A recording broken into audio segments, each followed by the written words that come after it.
All right, Mr. Grable, are you ready to proceed with Mr. Sepulveda? We are, Your Honor. Thank you.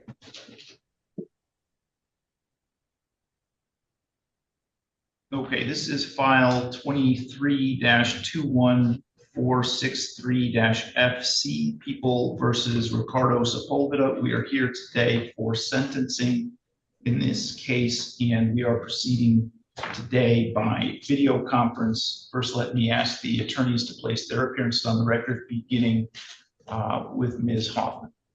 Thank you, Your Honor. Good morning. Benita Hoffman, Assistant Attorney General on behalf of the people. For the record, my bar number is P48738. Good morning, Your Honor. Attorney Scott Grable, P53310, for Mr. Sepulveda. Myself and Mr. Sepulveda are here by Zoom, and we waive, obviously, appearing in person. Thank you, Your Honor. All right, and sir, you are Ricardo Sepulveda, correct? Yes, Your Honor. Mr. Sepulveda, this is a sentencing in a felony case. As a result of that, you do have a right to be present in person here in the courtroom for the sentencing hearing. I would only continue by video conference if you are willing to waive your right to be here in person and continue by Zoom. Are you willing to do that at this point? Yes, Your Honor. I'm willing to waive my in-person right to be at court. Okay. Have you had an opportunity to read and review your pre-sentence report? I have, Your Honor. Have you had an opportunity to discuss that report with Mr. Grable? Yes, we just a few minutes ago discussed it. Are you satisfied with Mr. Grable and the advice that he's given you? Yes, we went over a few things on the report that we feel needs to be edited or omitted. Okay. Do you wish to explain or challenge the accuracy or the relevancy of any of the information that is in your pre-sentence report?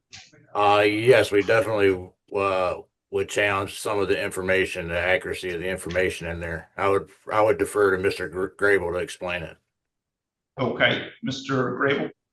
I would, Your Honor. First of all, Your Honor, I just want to make sure we sent to your staff, and we're filing a hard copy with the clerk's office, a sentencing memorandum. We've also given it to Ms. Hoffman from the Attorney General's office. For the record, I just want to make sure the court is in possession of that. And we do have a hard copy coming by mail as well. And I think Ms. Hoffman should be in possession of that as well. I do have a copy.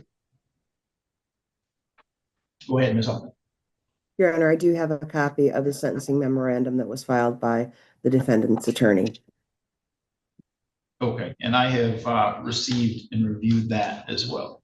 Okay. Your Honor, I'll go into the report. There's just a few changes, Your Honor. On page 1 on the body, it says count 1, homicide, murder, first to be conspiracy. Just for clarity, Your Honor, I think it might be important just to change that to count 2, because obviously count 1 of the first degree premeditated, as the court is aware, obviously Mr. Sepulveda was found not guilty. I just think it might add some clarity because it is incorrect. It was count 2, not count 1. Not a big deal, but I still think it should be accurate on that point, just so Department of Corrections doesn't get confused. That would be my first change. Okay, Ms. Hoffman, do you have any issue with that? I do not, Your Honor. Okay, so that should be modified to reflect count 2 as the homicide conspiracy charge. Okay. On page 3 of the report, Your Honor, it indicates, again, count 1, homicide, top of page 3 of the report. It indicates, the charge is correct, conspiracy, but again, it references count 1 again for the same reasons I've illustrated. That should be count 2 on page 3. Again, same reason. Any issue there, Ms. Hoffman? No, Your Honor.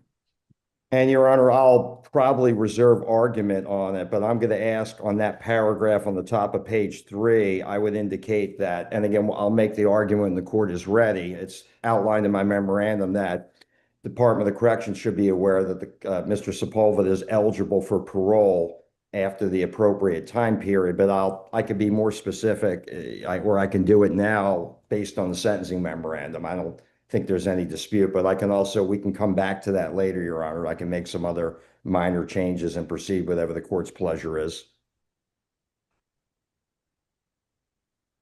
Okay, so just, I'm sorry, going back to the labeling of the counts, it looks like they should probably will all need to be renumbered. That would be correct. I apologize, Your Honor. Just Make them- sequentially to respect, right. I would agree, and I make them- apologize. That would be, I guess, instead of 2, 3, 4, 5, it should be obviously 3, 4, 5, and 6, or 2, 3, 4, 5, and 6 on those numbers sequentially. Right. You're correct, Your Honor. I apologize. They should be altered for the same reason, just for the housekeeping purpose to make it accurate. Yeah, so he was convicted on counts 2 through 6 and found not guilty on count. I'll save the parole issue for I think later. I don't think that's an issue with the PSI as much as it is what the sentence should be. So That's correct, Your Honor. For the record, too, and I won't go into it, I did get a chance to speak to probation. I don't know if he's here by Zoom, Mr. Stevens. He agrees with me on the parole issue, and he can illustrate that himself. So he's not opposing that change. But I'll deal with that momentarily if he's here. He's consulted with Jackie Wise, the Lenawee County prosecutor, but he can verify what I'm saying. He agrees with me that this is parole eligible, but I wanted to mention that as well, but I'll ducktail back to that at the appropriate time with the court's permission. all right, did you have any other additions, corrections, or deletions in the pre-sentence report? I do. On the evaluation and plan, Your Honor, at the top, again, it indicates count 2 homicide, murder, first degree.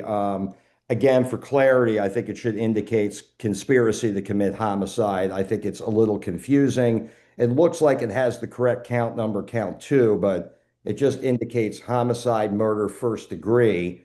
I think it should indicate conspiracy to commit homicide, first degree, premeditated. Again, I think that would add the appropriate clarity to it. Again, I don't think it changes any of the dynamics, but I think it would be more accurate. All right, Ms. Hoffman, any issue with that correction? No. Okay, so we will make that correction as well. On page 2, Your Honor, under description of the offense, the paragraph that starts on 12098, Laura Lozana's former boyfriend, Thomas, and then it goes on. My understanding, obviously, I think that is in one of the incident reports that mentions that statement, but I understand, obviously, the court's aware, or maybe I have to refresh their memory. Thomas did not testify at trial. I think he was a subpoenaed witness, but I think they could not locate him. So for that reason, although I think there was some testimony that was outlined in the incident report, the fact that he was a no-show for trial, I would ask that whole paragraph and represented to Thomas should be deleted. But again, there was an incident report that I think mentioned that as a summary. But again, I think he avoided service. I think the court, and Ms. Hoffman will make sure I'm saying this accurately, I think there was a bench warrant issue, but maybe I'm confusing that with a different witness. If I am, I'm going to ask her to correct me because I don't want to mislead the court if I'm wrong. All right. So Go ahead. if I could respond, Your Honor, with respect to the missing witness, that the bench warrant was issued for, that witness was Billy Morgan, or William Morgan, which is his legal name. With respect to the comment made by Tommy Thomas, there were statements that were presented during the trial regarding Tommy Thomas. I think the correct way to handle this, if there is an objection, is that although Mr. Thomas did not testify at trial, an incident report says that he said this.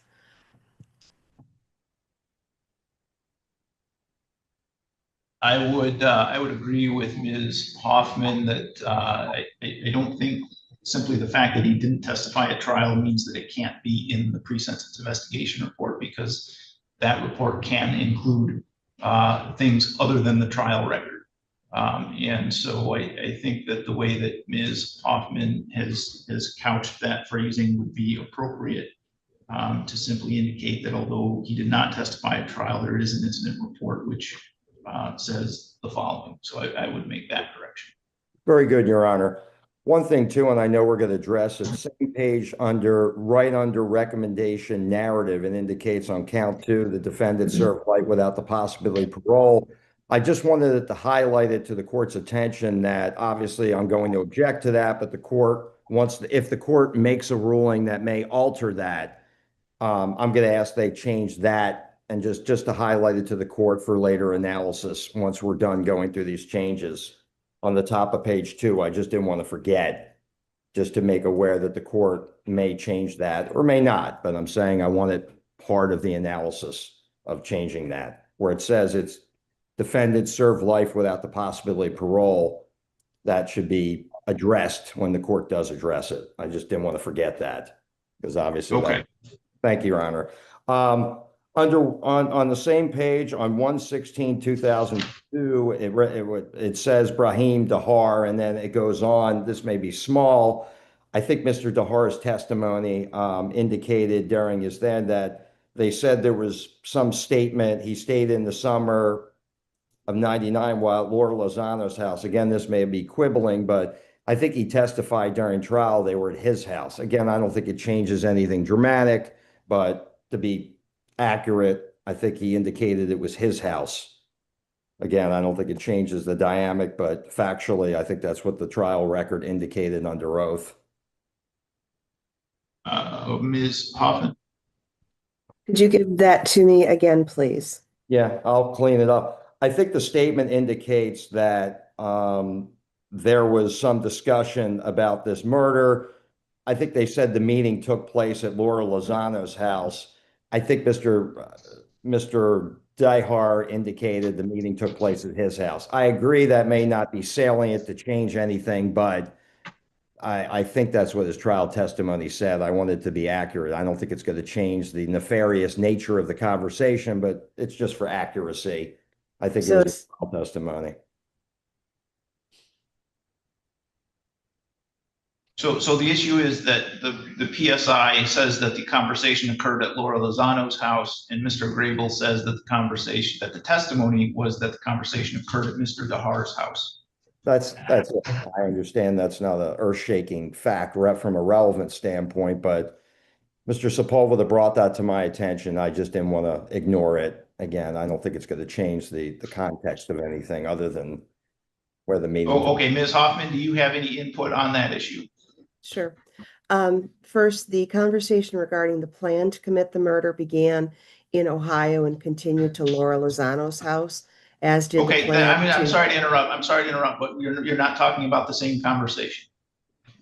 This is a conversation that Mr. Dahar testified about, where Mr. Sepulveda told him that this had happened, not planning. Oh, so I think that he actually testified that they were at Laura Lozano's home when he admitted he had gone to Laura Lozano's home and they were in the basement at the home and they were smoking marijuana.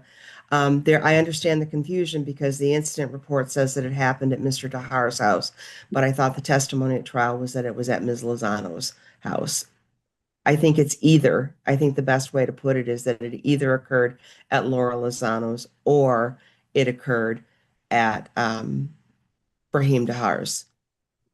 All right, I don't have a recollection of what the testimony was on that point, and I don't think it's a relevant point to anything that would have an impact on what his sentence would be or what would happen in the future regarding his sentence. So I would just delete the phrase "while at Laura Lozano's house" and just leave it that there was a conversation. Fair enough, Your Honor. The last sentence in that paragraph indicates he indicated they decapitated him, excuse me. Brahim Dahar indicated that Michael and Ricardo had told him about the murder separately while they were in prison.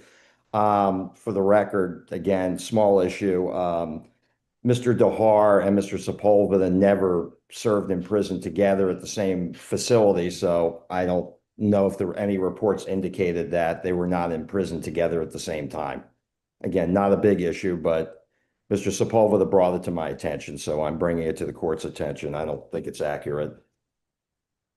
Hey, if I could, Your Honor, it was Yusuf Dahar that served with Mr. Sepulveda in prison, not Brahim.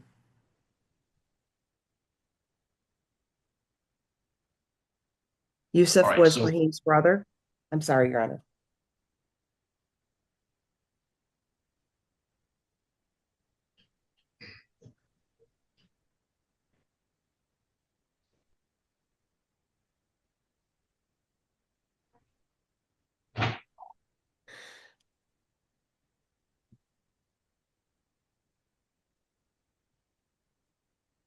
And I'm almost finished, Your Honor, after this. I apologize, my memory's failing me.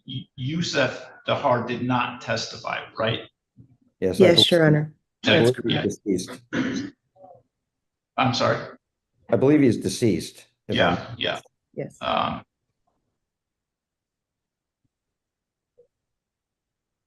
Okay, so then I would just strike and Ricardo from that statement.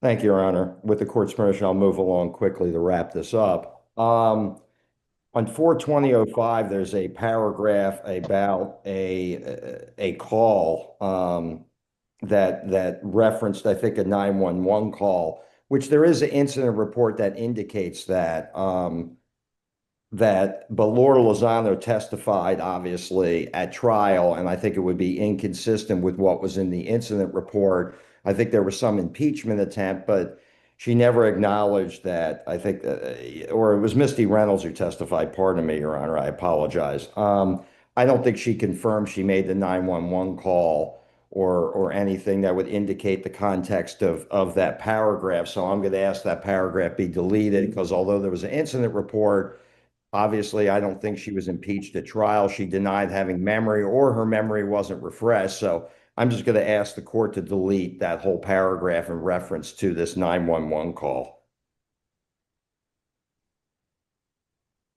Your Honor, it was Kathy Furl that made the 911 call. No, it wasn't. It was Misty Reynolds. Okay, Rick, don't interrupt. It's let the judge rule on it, please.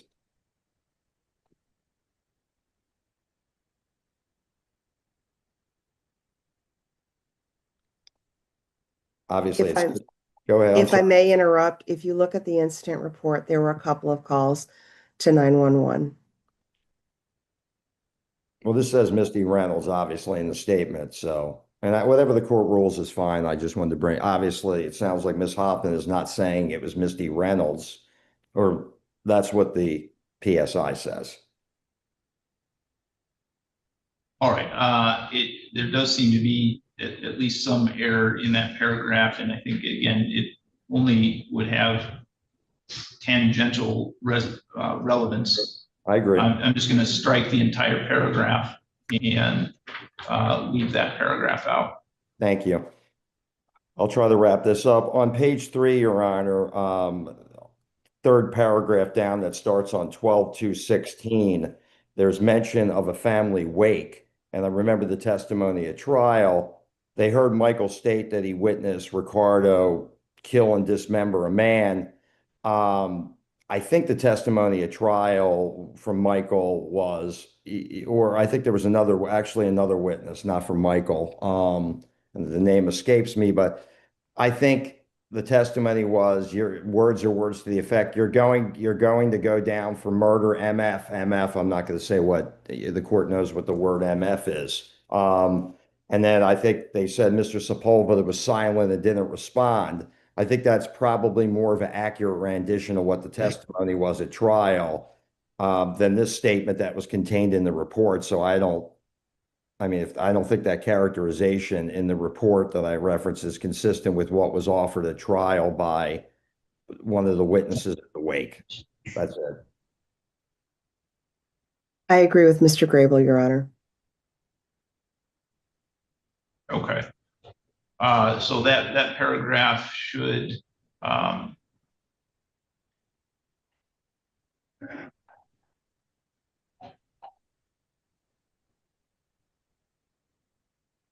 end of that paragraph should read, they heard Michael state that Ricardo was going down for murder, which would be consistent with the testimony at trial. Thank you, Your Honor. And one more point in the, I guess, on page 3 in the body, and I'm going to skip down, I don't know how many lines toward not the last paragraph, but the body of the polygraph where it's Toledo, Ohio area, down about 8 or 9 lines down. It starts at that point, Ricardo began to stomp the victim's head with his foot until he was deceased. I'm not sure, obviously, the client was acquitted of the first-degree premeditated murder. I don't know if it makes, at that point, he began to stomp the victim's head with his foot until he was deceased. I'm not sure. I would argue that the not guilty on the premeditated would make that statement, I guess, not supporting the record of the not guilty. So I would ask the court to delete at that point, etc. That one sentence. I would ask the court to delete that based on the not guilty of count 1. Ms. Hoffman. If we're going to change that statement at all, it should say that the defendant stomped his head until it was smashed in, while his brother hit the victim in the head with the butt of a pistol, and that he died thereafter. I would defer to the court. I would just indicate the statement should be deleted, but I'll let the court rule on that.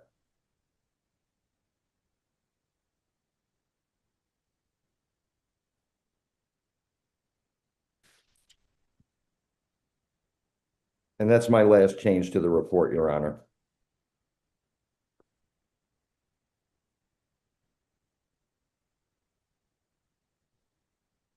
All right, I believe that Ms. Hoffman's statement was an accurate reflection of what the testimony was at trial. I would preface the statement that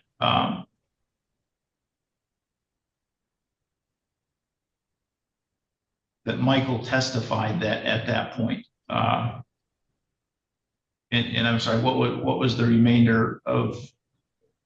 So as the defendant was on on the victim's head, his brother Michael Sepulveda was pistol whipping him, and thereafter the victim died.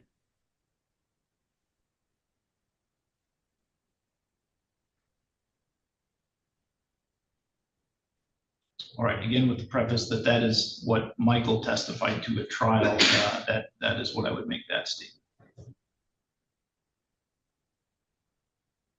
Thank you. Thank you, Your Honor. And I All right. believe it's accurately scored as well, so I'm not challenging any of the scoring calculations on this as well, Your Honor. All right, Mr. Grable, did the pre-sentence report disclose any prior convictions in which there exist any known constitutional defects? I don't believe it did, Your Honor, other than the issue of that we're going to address on the parolability of count 2. Other than that, that issue I do believe would be a constitutional violation, but nothing besides that issue that we're going to address. I believe it's acceptable.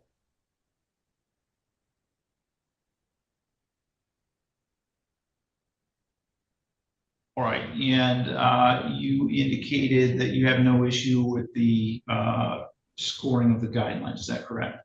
I don't have an issue, Your Honor. I believe, and to the relevant offenses, I believe it's accurately scored with the guidelines that were in place at the time the offense was committed, based on the time established at trial. I concur with that. Yes. Ms. Hoffman, did you have any issue with the guideline scoring? I do not, Your Honor.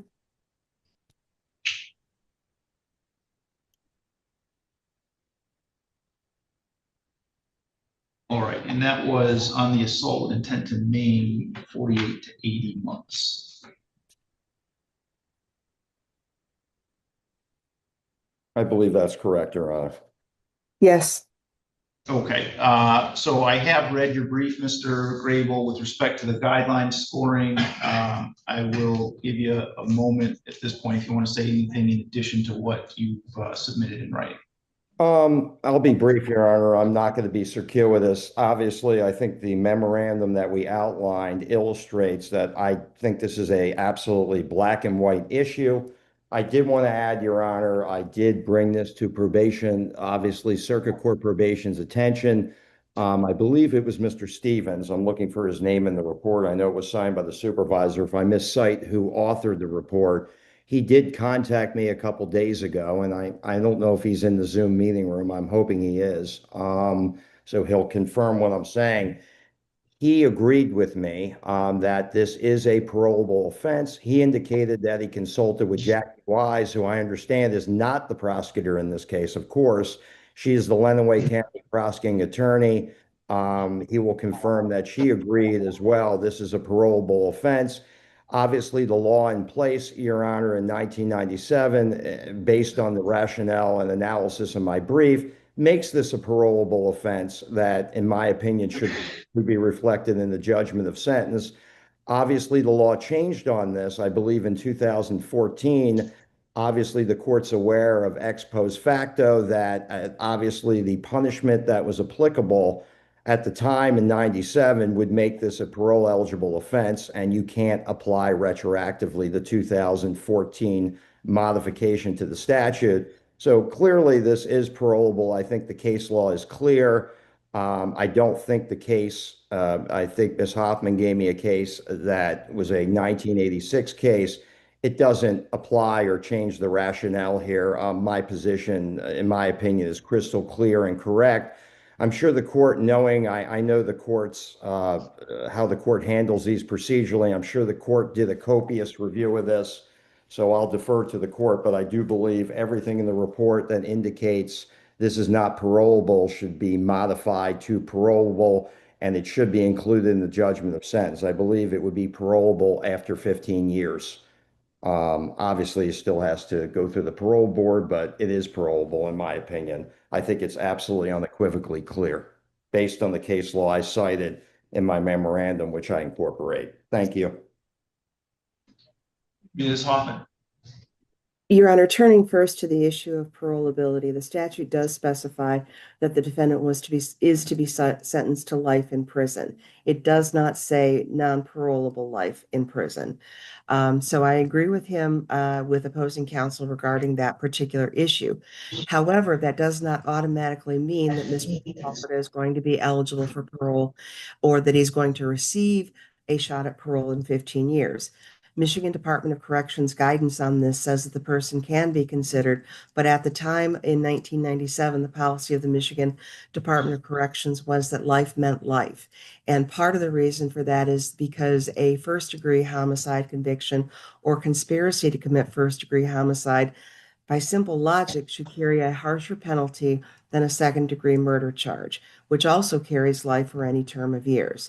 And so for that reason, I believe that the pre-sentence investigation report need not reflect that he's eligible for parole in 15 years, because once he gets inside the Department of Corrections, it is up to the Department of Corrections. There is federal case law on this issue in terms of whether or not being granted parole or being denied parole such that the person winds up serving life without parole is an ex post facto violation. And the Sixth Circuit, as well as the Michigan Supreme Court, have both concluded that it is not. If opposing counsel had served me his sentencing brief sooner, I could have gotten a response put together. I can find the cases for the court if the court would like that. One of them is People versus Neely, and then the other one is People versus Fernandez. And then the third case that I wanted to bring to the court's attention was the, hold on, I will find it. Give me 1 second. I had it open. The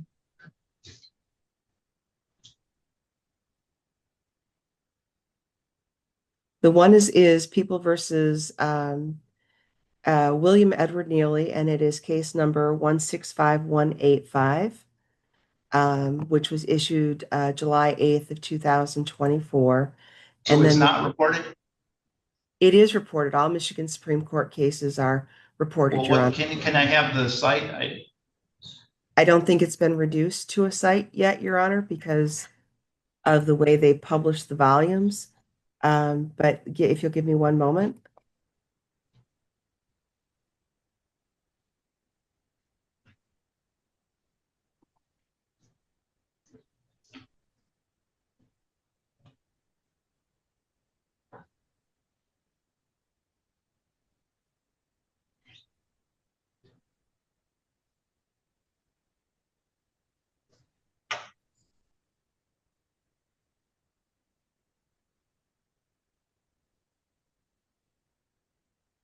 Yeah, I only have, Your Honor, I apologize. I only have the case number, which is number 165185, and it was issued July 8th of 2024 by the Michigan Supreme Court.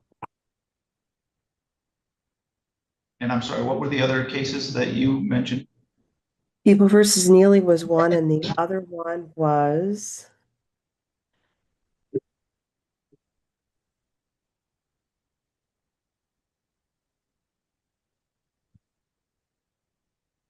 other one.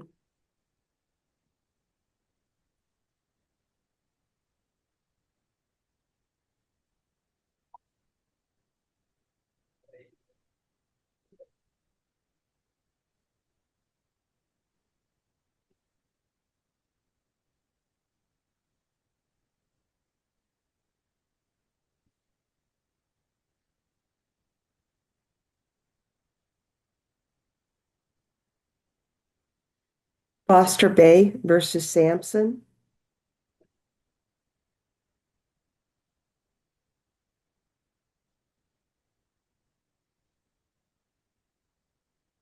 But it's an unpublished opinion, Your Honor.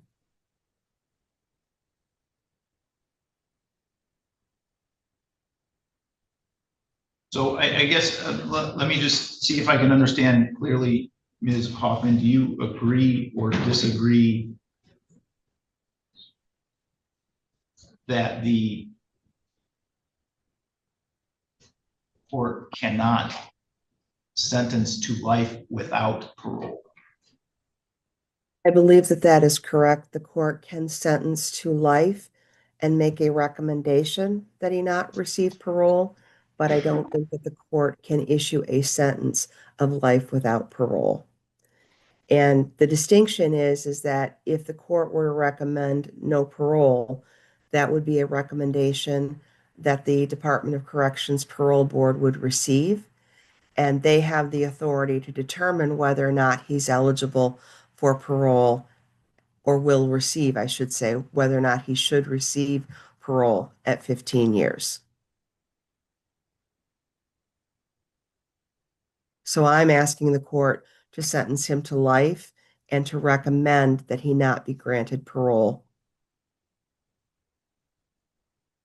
I would object to that, Your Honor. I would let the parole board decide. I've never seen a court put in there that you're recommending against parole. I've never heard that in a judgment of sentence. Again, to be respectful, obviously, once I determined this became an issue, I served the sentencing memorandum. I have not reviewed the cases, obviously, that Ms. Hoffman made. I can agree with her. She needed additional time. I certainly wouldn't have posed an adjournment for the sentencing today so she could submit those citations. Obviously, Mr. Sepulveda is in jail. He's not going anywhere. But either way, Your Honor, I don't think any of those cases are going to stand for the proposition. And again, I haven't read them, but it doesn't sound like they stand for the proposition that the court can now function as the parole board. I'm recommending against parole. I don't think so.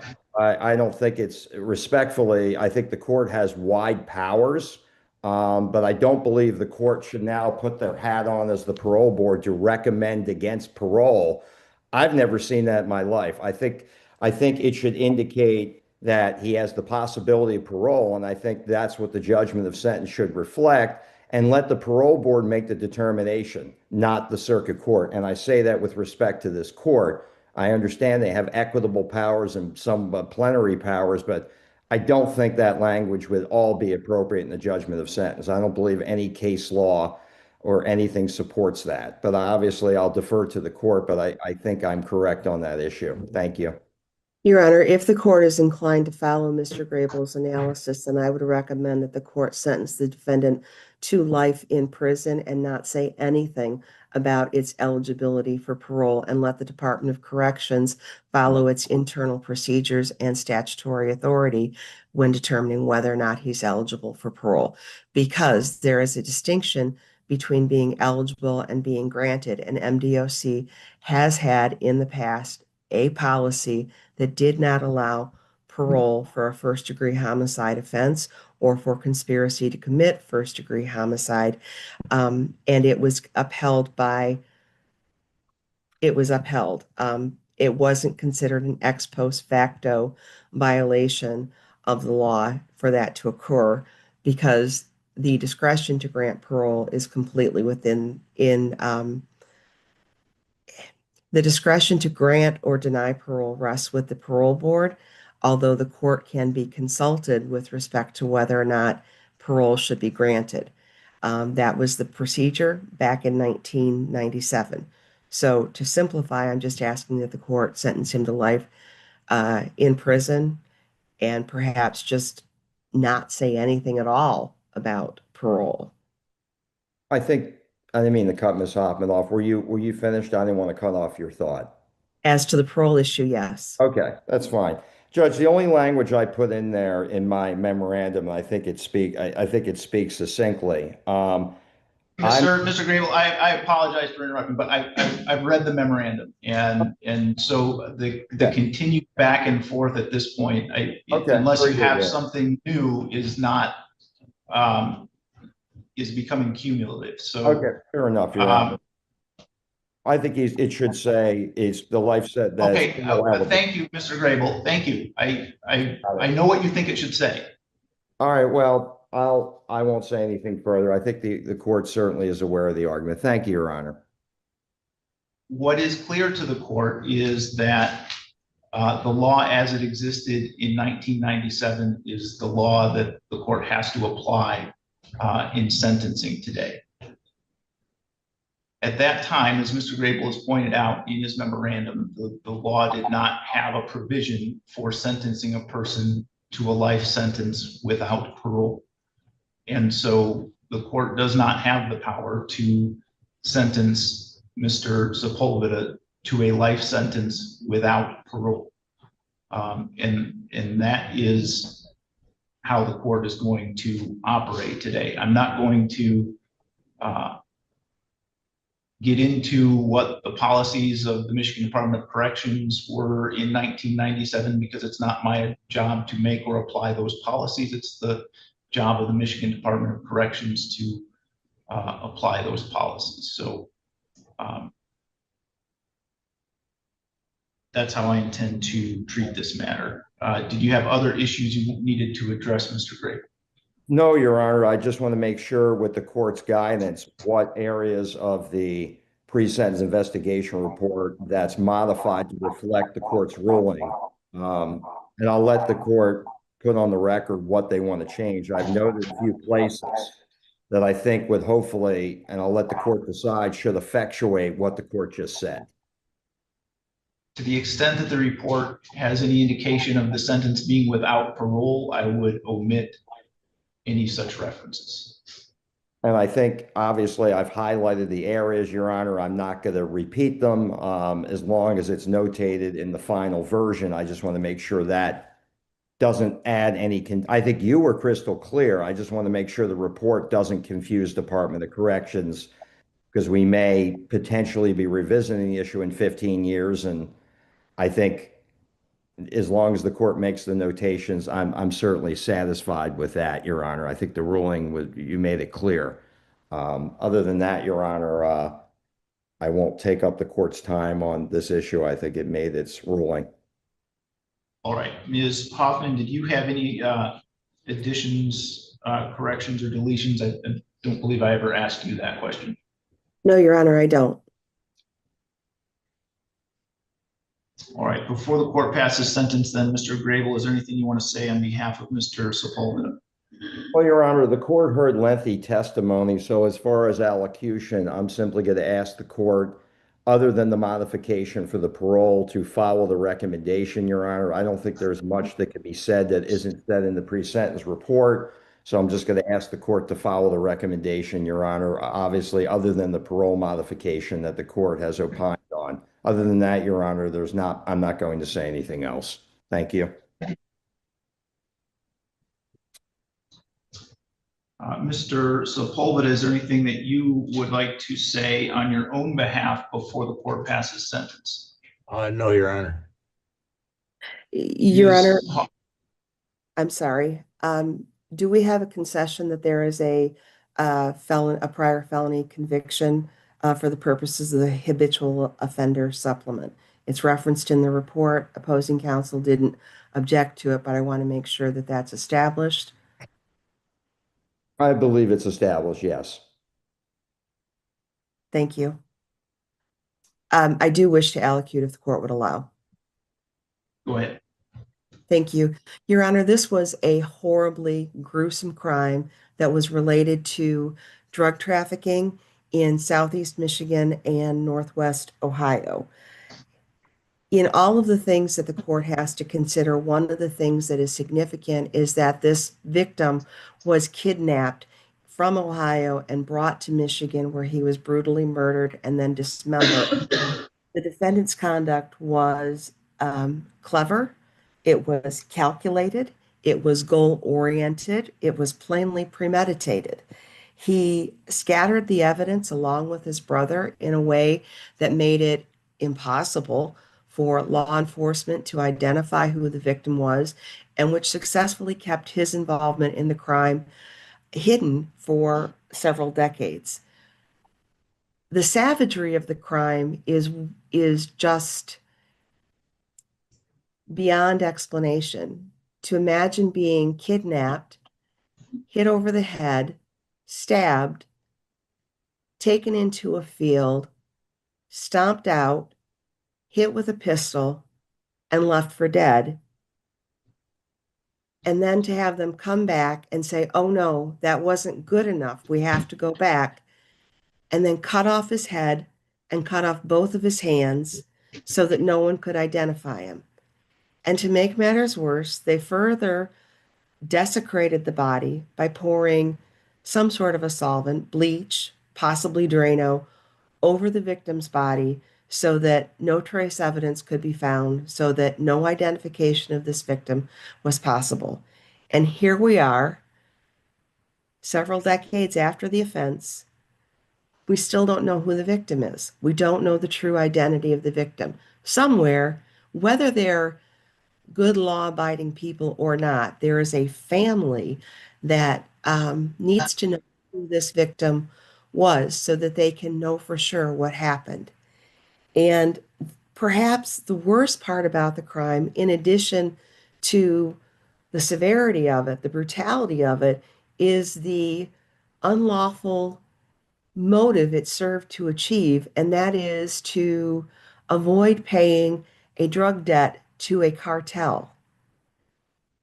I respectfully submit to the court that in addition to the sentence being imposed for the defendant for life in prison for the first offense, that the court should depart from the sentencing guidelines on the lesser offenses and sentence the defendant to 10 to 15 years on the minimum sentence. Because of the severity of the crime, because of the brutality with which the crime was committed, because it was organized, premeditated, related to cartel involvement, because it was beyond what was necessary to kill the person. The state firmly believes that the defendant should go to prison for the rest of his life. The state also firmly hopes that the Department of Corrections never allows Mr. Sepulveda to be granted parole and never allows Mr. Sepulveda to rejoin society. He's too dangerous. He's too dangerous, and his connections in the outside world in civilized society are connected to the uncivilized portions of society, those who resort to this kind of violence to continue to profit, to protect their profit margin from the trafficking of cocaine and fentanyl and heroin and marijuana. For all those reasons, we ask the court to sentence him to life in prison for the conspiracy to commit murder. And we also ask that the court depart from the sentencing guidelines for the objective and verifiable reasons that are not covered by the sentencing guidelines, and sentence him to 10 to 15 years on each of the lesser offenses. Thank you.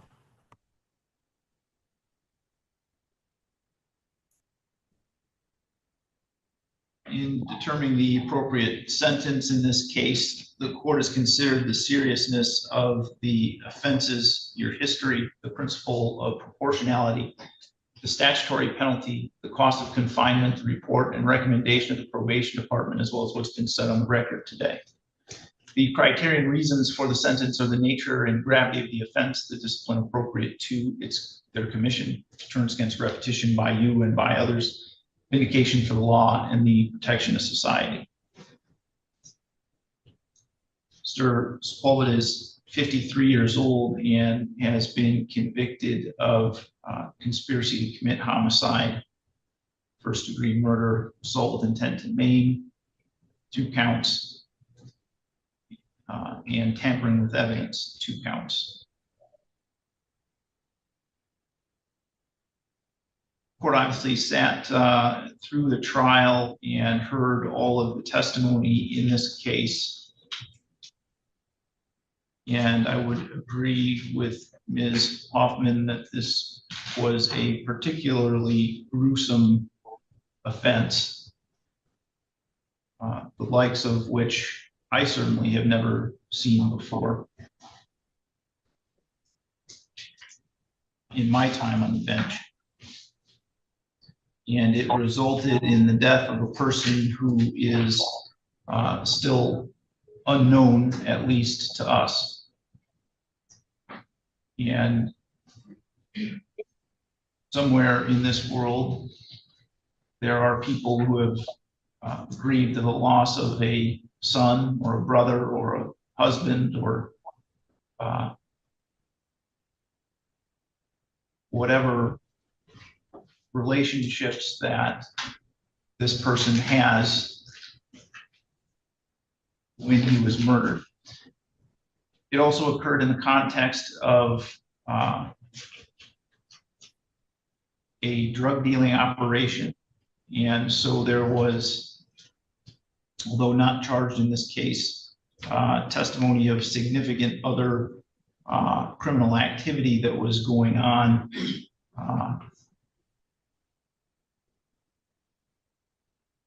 which it appeared from the evidence to be primarily orchestrated by Mr. Sepulveda.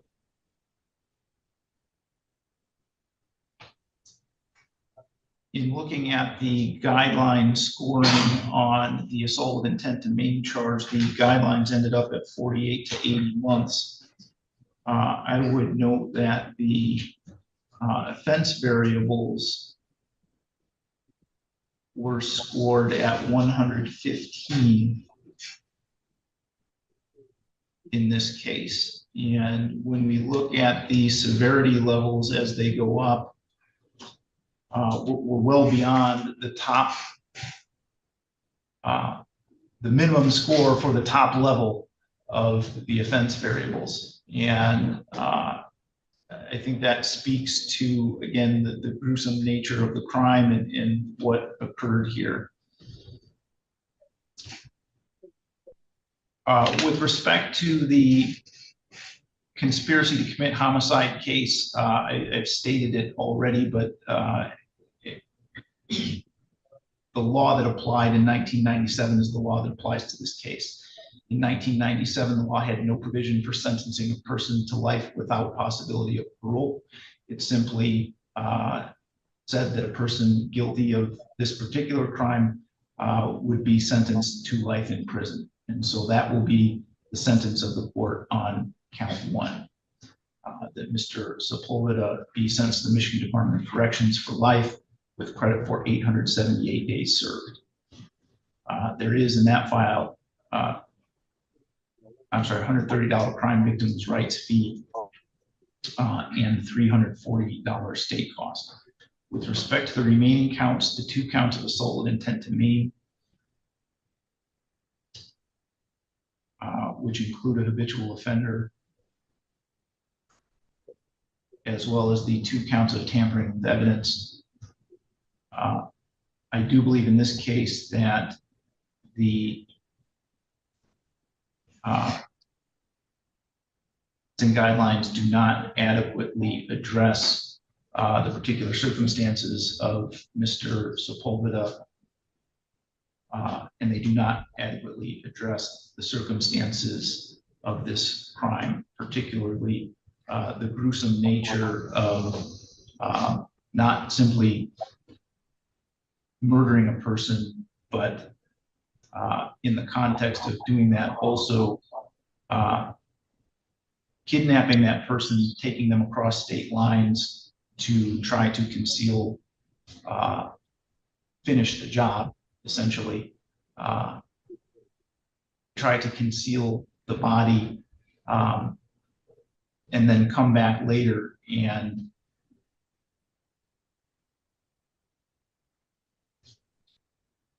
cut the head and the hands off of a person to conceal that person's identity so that they would never be known. And again, to this date, that identity is not known.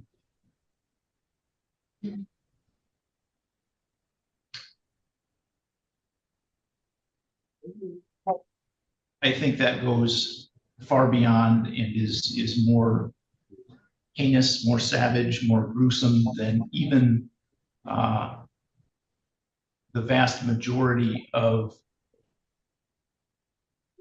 the murder cases that we have to deal with. And so I do think that a more proportionate sentence on those counts would be 10 to 15 years rather than what the guidelines would call for. And so that would be the sentence of the court with respect to counts 3, 4, 5, and 6. All would be 10 to 15 years with credit for 878 days served.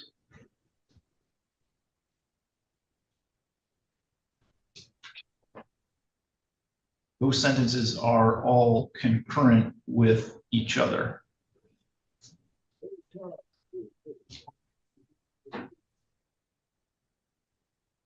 Mr. Sepulveda, you do have the ability to request an appeal of your sentence. We will send to you 3 copies of the notice of right to appellate review and request for appointment of attorney form. When you get those forms, you'll need to sign 1 copy and return that to the court. It just indicates that you received your copies of those forms. If you want to appeal your sentence, you would need to fill out the remaining portion of that form and mail it to the address listed in the form within 42 days. Do you understand that, sir? Yes, Your Honor. I would ask the court in the meantime to recognize that I'm going to proceed pro se until such a time as I can fill those forms out.